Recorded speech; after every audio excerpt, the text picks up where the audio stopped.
Je suis en train de dévaler le Latrex sous l'œil intéressé de Loulou. Alors, reçu hier, qu'est-ce qu'on y trouve?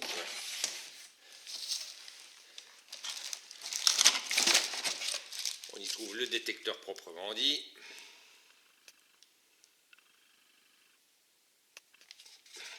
Léger, enfin moi je le trouve bien, il est bien équilibré avec le pack pile qu'on met à l'arrière.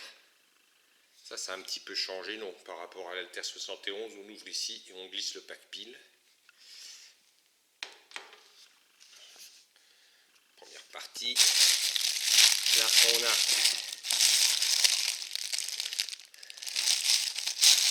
ça, c'est pour protéger, on a une protection.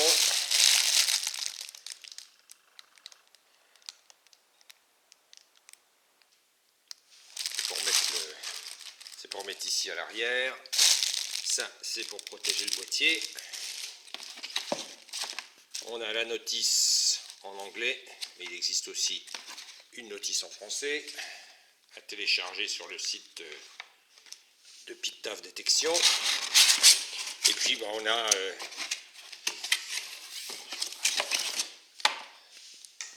les morceaux intermédiaires.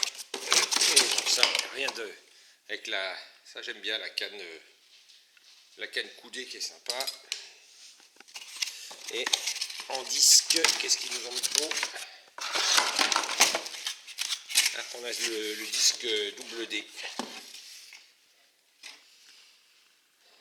Celle-là, je la connais pas encore, cette tête-là. Je vais pouvoir l'expérimenter. Ah, il me semblait que j'avais aussi l'émetteur, mais je ne le vois pas. Bon. C'est pas ça. Donc je n'ai pas l'émetteur. Bon, dommage. Moi, je vais faire autrement. Je vais me débrouiller avec mon système Bluetooth, celui que j'ai installé sur le Deep Tech et qui fonctionne parfaitement. Donc, je ne vais pas me soucier. Bon, je vais monter ça et puis je vais essayer cet après-midi de voir comment ça fonctionne. Les piles se mettent ici. On déboîte cette petite languette ici et on tire le chargeur. Voilà. Hop. Ensuite, on met ses piles, tout ce qu'il y a de plus bête. Jusque là, dans le chargeur. L'intérêt, on peut mettre évidemment des piles rechargeables. L'intérêt, alors souvent les piles de rechargeables sont en 1,2 volts, je crois, ou 1,4 volts, en tout cas pas en 1,5. Donc l'indicateur de charge de pile, c'est précisé dans la notice, ne va pas donner une indication pleine des piles. Bon, ça on s'en fiche un peu, ça fonctionnera quand même. Tac, on clipse ici, on remet le petit couvercle. Je fais ça d'une main, alors c'est facile. L'avantage n'empêche, c'est que si on risque de tomber en panne de pile, il suffit d'avoir un petit pack dans sa musette quand on est en prospection et on a vite fait de se dépanner, ce qui n'est pas vrai avec des batteries. Bon, là on a une espèce de petit autocollant qui protège l'écran, donc il ne faut pas oublier de l'enlever évidemment pour que ce soit quand même un peu plus lisible. On peut aussi bien le laisser. Là j'ai monté le haut de canne qui doit être comme ça, qui est en S.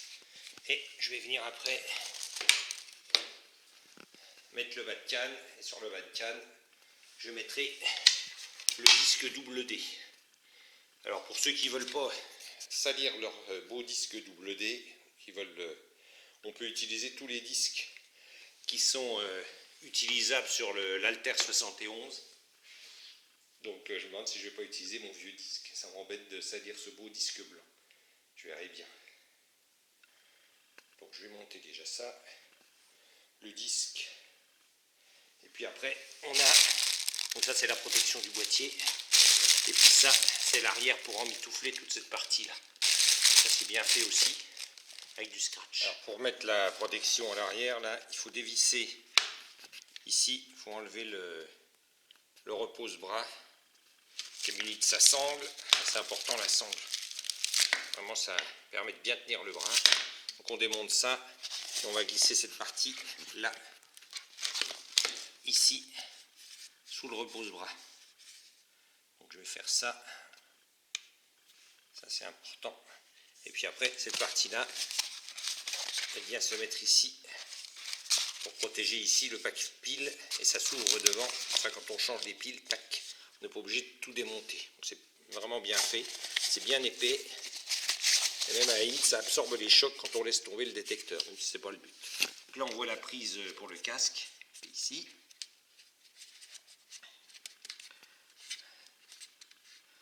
Donc il est livré, enfin ça c'est un accessoire, hein. Soit on se sert d'un casque, ou il est livré avec un émetteur OS2. Donc l'émetteur OS2 c'est le même que l'OS1, sauf qu'il fonctionne qu'avec la Trex.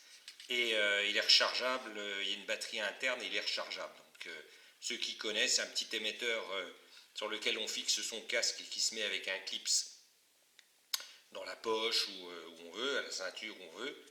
Et à l'intérieur, on a l'émetteur, donc c'est le récepteur qui va sur le casque, et à l'intérieur, on a un émetteur avec je ne sais plus combien de fréquences possibles.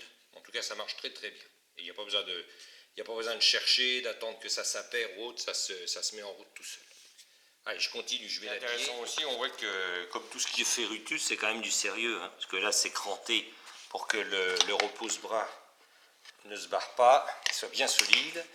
Et puis en même temps, là, on a une bague en métal, en aluminium cranté. Donc c'est vraiment, les finitions, c'est vraiment tout très rigide, enfin très solide. C'est vraiment quelque chose de bien fini. Voilà qui est fait. Donc ça passe comme ça, c'est plutôt élégant comme petit manteau. Ensuite, on a des scratchs ici pour fermer. On remet ici. Ça protège vraiment bien. Pareil de l'autre côté. Hop. Et ici, on met un petit manteau comme ça, qui revient comme ça et qui se ferme ici. Hop. Et pareil de l'autre côté. Et là, on peut ouvrir et on a accès par là à la partie casque. À la prise de casque. Voilà. Bon, je vais remettre le repose-bras. Après, il me restera à mettre la tête de détection, bien entourer le fil, la prise. Donc on voit le souci du détail, hein, la prise est bien protégée. Et ici, on a, pour bien enrouler le câble, on a des espèces de caoutchouc. Il est important de bien faire un enroulage sans trop tendre. Ici, il ne faut pas que ça soit trop tendu parce qu'on va casser le câble quand on se servira du détecteur ou quand la tête va pivoter. En même temps, il ne faut pas qu'il y ait des grosses boucles parce que sinon le fil va être détecté par la tête. Ça, je dis ça, alors il y en a qui vont rigoler, mais je dis ça pour les débutants et puis on peut commettre toute cette erreur-là. Donc, il vaut mieux le préciser. Et puis ça, c'est ce qui va aller sur le boîtier.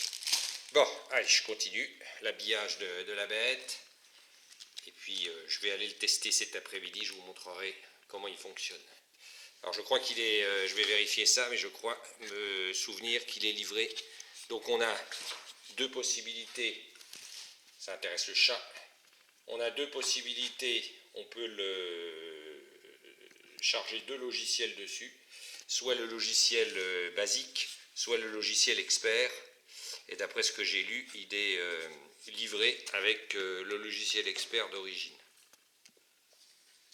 Donc je vais fonctionner en logiciel expert. Ce sont deux logiciels qu'on peut télécharger par Wi-Fi. Bon, je ne vais pas me compliquer la vie, hein. Je vais fonctionner cet après-midi. Je vais essayer de trouver un champ, même s'il ne fait pas terriblement beau. Mais j'ai hâte de l'essayer et je vais essayer de me trouver un champ et je vais fonctionner en logiciel expert, ou en tout cas avec le logiciel qui sera à l'intérieur du détecteur. La tête est montée, donc de chaque côté on a une rondelle en caoutchouc. Ça permet d'assurer on va dire la flexibilité de l'ensemble et en même temps de bien tenir dans la patte. Donc les rondelles se mettent ici de chaque côté. On serre juste à la main, il ne faut surtout pas forcer. Et après on va entourer le câble. Alors il faut vérifier ici que la tête puisse bouger d'avant en arrière. Il ne s'agit pas que ça tire sur le câble quand on fait bouger la tête, quand on plie. Donc après, on va mettre le câble autour. Et puis, on va simplement l'enficher ici. Et on sera prêt.